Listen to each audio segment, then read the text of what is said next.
Jadi sahabat begini, setelah sebelum cerita-cerita tentang masalah santet, kenapa sih saya kok baru sekarang ini saya datang-datangin dukun dan juga tarung-tarung dengan tentang masalah santet dengan dukun-dukun santet. Nanti saya akan cerita sedikit sahabat, akan cerita sedikit. Saya ada pengalaman pribadi dan ada dendam pribadi sama dukun-dukun santet, ada dendam pribadi. Jadi nanti saya akan cerita.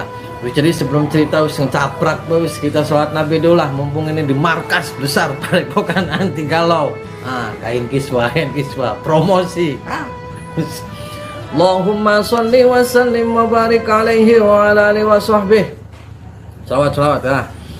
Allahumma sholli ala Muhammad ya Rabbi sholli alaihi wa sallim. Allahumma sholli ala Muhammad ya Rabbi sholli alaihi wa sallim. Rabbi fanfa'na bi barakatihim wahdinal husna bi hurmatihim. Rabbi fanfa'na bi barakatihim wahdinal husna bi hurmatihim. Allahumma sholli ala Muhammad ya Rabbi sholli alaihi wa sallim. Allahumma sholli ala Muhammad ya Rabbi sholli alaihi wa sallim. Rabbi fanfa'na bi barakatihim wahdinal husna bi hurmatihim. Rabbi fanfa'na bi barakatihim wahdinal husna bi hurmatihim. Sholawat istighfar, perbaiki sholat sahabat. Bisa jangan caprak bos, setan belek, setan kempret pak, bisa caprak bos. Aduh, serak selara boyok kayak wong tua bilang dulu. Sahabat, salam semua buat sahabat-sahabat sakbeker wis sahabat sakrep. Jadi begini sahabat ceritanya, saya dulu ya ketika saya sudah mukim. Jadi sebenarnya saya itu pesantren dari umur 9 tahun. Pesantren itu dari umur 9 tahun. Waktu itu pesantren saya yang pertama di pesantren Kempek Cirebon. Saya terakhir itu di Benda Bumiayu Cerampok dan 2004 itu saya selesai pesantren di situ. Dari mulai 93 2004 saya terus melanglang buana. Bapak saya adalah seorang praktisi juga, praktisi yang luar biasa dan praktisi yang terkenal dengan ilmu gaibnya. Bahkan abah saya, ayah saya juga adalah dulu pernah berguru di Abuya Bustomi Banten. Kenapa saya namanya Ujang Bustomi? Karena nama Bustomi itu adalah tafaulan di Abuya Bustomi Banten Cisantri. Jadi itulah sahabat, kenapa namanya Bustomi ya, Bustomi. Jadi abah saya itu adalah seorang praktisi murid kesayangan daripada Abuya Bustomi Banten. Jadi saya pernah nanya ke abah saya, apa sih namanya Bustomi? Tafaulan, tabarukan katanya. Oh mudah-mudahan saya berkah, saya mudah-mudahan keturunan ilmunya, keturunan solehnya, para guru-guru dan para masyayikh saya, amin. Jadi begini, ketika saya di pesantren, abah saya itu seorang praktisi yang terkenal lah di Cirebon, namanya itu Kiai Haji Lukman Hakim atau biasa dipanggil Haji Amak. Beliau adalah orang yang santun, bahkan kalau pagi juga sering nyunatin. Jadi beliau itu pindah hijrah ke Sinarancang, itu adalah uzlah dari Luwung dan pindah ke Sinarancang. Dan di Sinarancang itu adalah babak alas di sini yang tadinya minim sekali ilmu agama, bahkan masjid pun kurang bagus. Ketika abah saya ke sini semuanya lebih baik. Nah, sampai di situ bahkan para dunia hitam, para praktisi ilmu hitam itu kebakaran jenggot lah intinya. Ketika abah saya di sini menata dari kehidupan yang tidak baik menjadi lebih baik. Setelah itu abah saya tahun 2004 itu meninggal. Saya masih di pesantren Bumiayu, lagi menghafalkan Al-Quran baru 15 juz. Waktu itu saya kaget Saya sebelum abah saya meninggal, seminggu kemudian saya menjenguk abah saya di rumah waktu dari pesantren. Abah saya ngomong ke saya sebentar lagi meninggal. Jadi kamu harus siap untuk meneruskan saya, kata abah saya. Saya kaget, meneruskan gimana? Jadi ketika abah saya sudah meninggal, saya langsung kaget karena saya dari pesantren langsung meneruskan perjuangan abah saya menemui tamu-tamu pasien-pasien semua. Jadi saya kaget deh. Waktu itu umur masih 22 tahun, bayangkan sahabat. Jadi saya masih plonga-plongo. Tapi saya dengan keyakinan saya ketika itu saya sempat down juga. Down, umur masih 22 tahun, harus terjun di dunia praktisi. Jadi saya down waktu itu sebulan, down keliling dari mulai Banyuwangi, Banten semua, dan terakhir di Kediri. Dan terakhir juga saya ketemu dengan guru saya lagi, yaitu Kiai Haji Ishaq Al-Hafiz, Allahumma yarham. Nah, beliau menasihatin saya, udah lanjutkan, teruskan perjuangan abah.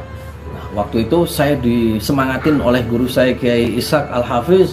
Jadi saya kembali lagi ke rumah dan saya meneruskan. Waktu itu belum saya mempunyai padepokan, saya masih rumah di bawah di sebelah masjid. Nah, sejak itu abah saya belum 40 hari sahabat, belum 40 hari saya kan menempati rumah abah saya.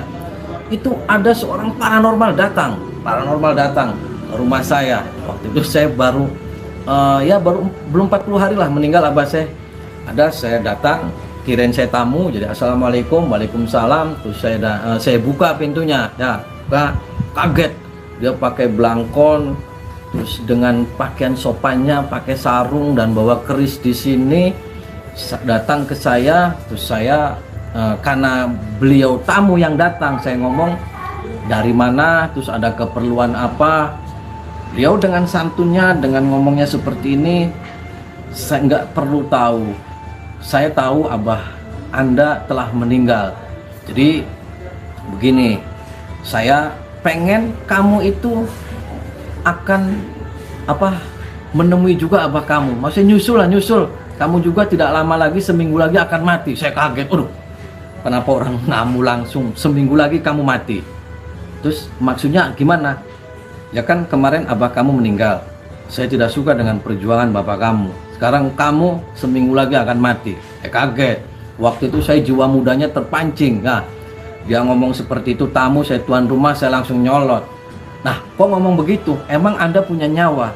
Saya punya nyawa. Oh begitu. Jadi gimana? Ya saya bilang saya tidak takut. Saya berkeyakinan bahwasanya nyawa adalah milik Allah. Saya bilang kalaupun saya seminggu lagi saya mati menyusul abah saya ikhlasilah karena Allah. Kalaupun tidak, terus bagaimana? Dia bilang oke, kita tarung. Oke. Selama itu setelah ngomong deal-dealan terus kita tarung, langsung dia permisi. Oke, permisi. Dengan permisi saya waktu itu saya kasih air, saya ngobrol biasa bincang, tapi terakhir jeduk bikin jantungan. Waduh. Cuman saya waktu itu ngeper juga kan, masih dia sudah tua kan, gondrong tua. Waduh, saya sangar. Nah, waktu itu saya langsung telepon guru saya, Pak Yai, ini tadi ada paranormal datang ke rumah saya. Dia ngomong saya seminggu lagi mati katanya, mau menyusul abah saya yang sudah meninggal. Terus gimana Pak Yai? Kata Pak Yai, terus kamu jawab apa? Saya bilang, oke, saya layanin. Pak Yai malah ketawa, bagus katanya, lawan. Nah, saya waktu itu pas malam pertama dia waktu datang, ingat saja jam 4 sore. Pak Yai saya bilang, kamu tunggu tuh nanti malam jam 1 malam tuh pasti akan datang di depan rumah. Saya kan waktu itu nggak percaya lah Pak Yai ngomong seperti itu. Tapi saya tungguin saja, saya tungguin di rumah, tungguin. Ternyata benar sahabat, jam 1 malam datang di rumah saya. Dia dengan gagahnya bawa tasbih, bawa menyan, bawa keris, terus di depan rumah saya, pas di depan dia bawa, langsung sila begini, head to head. Karena saya kalau di Facebook kan jarak berapa meter itu paling ada, saya kehalang kaca saja sama tembok. Saya intip, waduh ya sudah ada. Saya telepon Pai, bener sudah ada, udah kamu wudhu hajar lagi. Waktu itu dia begini, saya langsung ambil air wudhu, saya sholat, saya hadapin lagi menghadap ke sana. Saya serang lagi begini, serang. Nah pas setengah jam kemudian ada suara ledakan depan saya. Apa yang terjadi di depan saya ini? Ada pecahan kaca, pecahan silet, ada jarum pentul ngeler di depan. Ada jarak berapa lah, 2 kilan ngeler di situ. Karena waktu itu saya digelapin, begitu dinyalain lampunya ternyata ya pecahan-pecahan itu dengan suara ledakan di depan saya, ternyata itu yang meledak di depan saya adalah pecahan-pecahan beling, kaca, sampai jarum pentul semuanya lah. Waktu itu ketika ledakan itu sudah, dia pergi. Itu hari pertama. Hari kedua, malam kedua pun dia sama, sahabat. Nah, pas malam ketiga saya lupa, waktu itu saya dari Jakarta, saya ketiduran. Dari Jakarta kan mopo, ya, setengah sanga nyampe rumah setengah 9 langsung tidur di kasur. Saya lagi tidur dilempar itu, sahabat, dengan jinnya dia, jeduk, saya dilempar sampai mental ke tembok. Saya sampai ininya geseng, saya langsung ke kaca, langsung kan bentuk. Ternyata saya intip lagi, dia sudah ada di depan rumah lagi. Waduh, saya ingat, langsung saya ambil wudhu lagi, perang lagi. Apa yang terjadi, jeduk, darat gitu lagi. Terus. Nah, pas malam yang ketujuh, sahabat, malam yang ketujuh, dia itu saya lihat pas persis banget. Dia menyalakan pentol korek, pakainya korek terus ada pentolnya, digres. Dia nggak tahu megang apa medianya, dia diginiin terus nyala. Ya, begitu nyala, dia cuma ditiupin aja. Puh. Itu yang tadinya api kecil di depan dia duduk, puk. Sampai mau menghajar ke saya, karena ada tembok pembatas.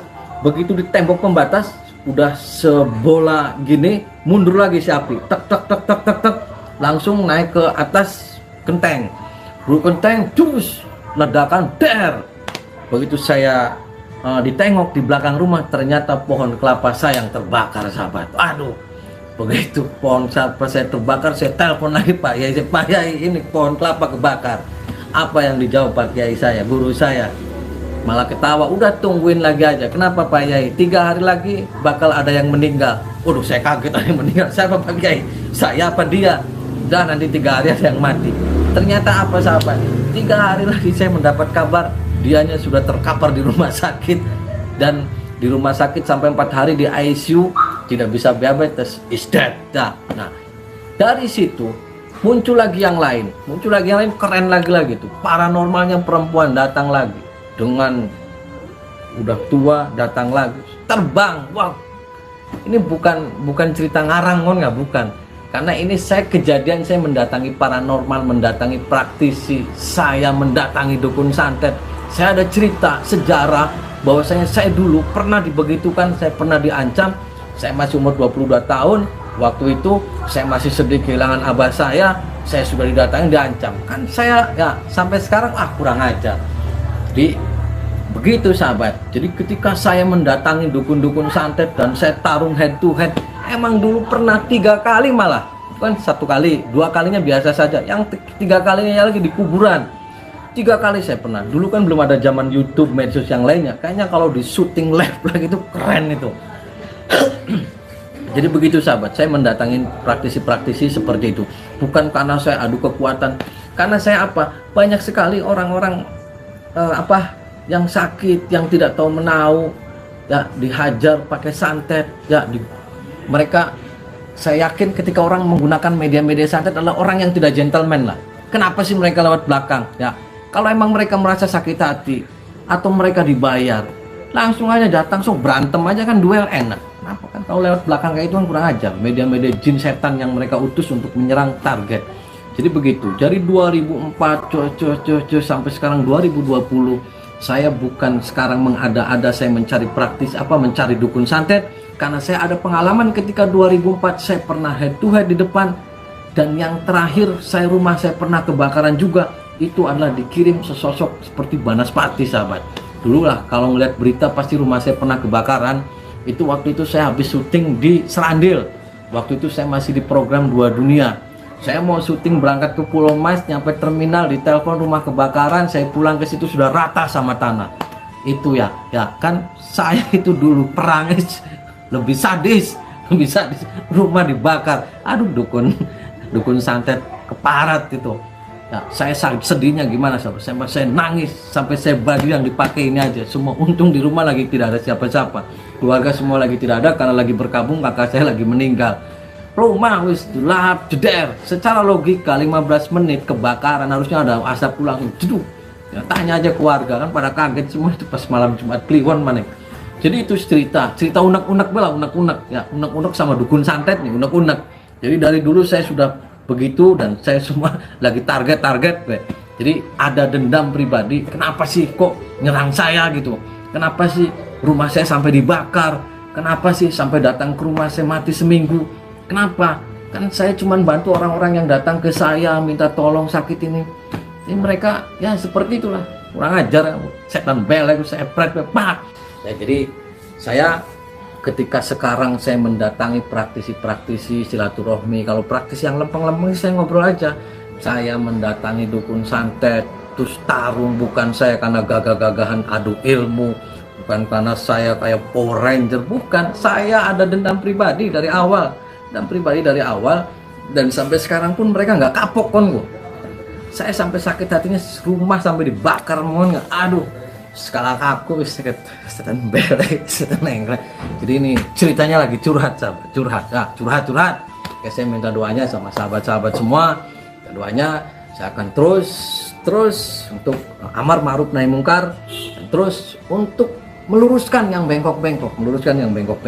Dan saya juga kalau ada praktisi yang mau diajak dialog untuk kita bagaimana, karena ilmu hikmah itu, praktisi itu ada ilmu semua dari Allah. Ketika ilmu itu semua dari Allah, maka pergunakanlah untuk kebaikan, menolong orang, itu saya dukung. Karena semua orang praktis itu hebat semua, ilmunya itu hebat, semua itu syariat hebat semua. Saya salut semua. Di Indonesia itu berapa juta praktisi, saya salut. Tapi kalau sudah melencengkan ilmu praktisi untuk tujuan-tujuan yang tidak baik, untuk tujuan-tujuan menyakitin orang, itu yang saya tidak setuju. Apapun, jangan pernah takut santet, jangan pernah takut setan belek. Takutlah kepada Allah Subhanahu wa taala, Allah Azza wa Jalla. Allahu Akbar. Allahumma shalli wa sallim wa barik alaihi wa ala alihi wa sahbihi. Wallahul muwaffiq ila aqwamit thoriq. Wassalamualaikum warahmatullahi wabarakatuh.